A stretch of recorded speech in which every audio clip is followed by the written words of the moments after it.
മെയ്യഴകൻ കണ്ടവർക്കെല്ലാം മനസ്സിൽ കയറിയ ഒരു സീനുണ്ട്. ചെന്നൈയിലെ ചിന്താദ്രിപ്പേട്ടിൽ ഒരു വീട്.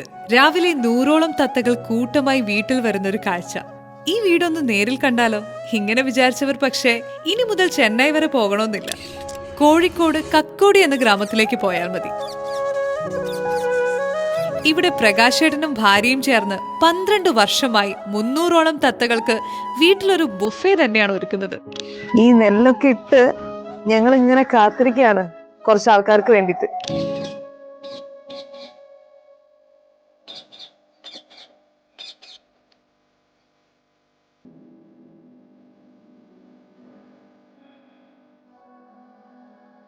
തത്തകൾക്ക് ഏറ്റവും കൂടുതൽ നെല്ലാണ് ഇഷ്ടം. ആ നെല്ലും പയറ്, പേരക്ക, പഴവും ഒക്കെയാണ് കൊടുക്കാറ്. പക്ഷെ നെല്ല് കാണുമ്പോൾ ആയിട്ട് നെല്ലിനോടാണ് കൂടുതൽ താല്പര്യം കാണിക്കാറ്.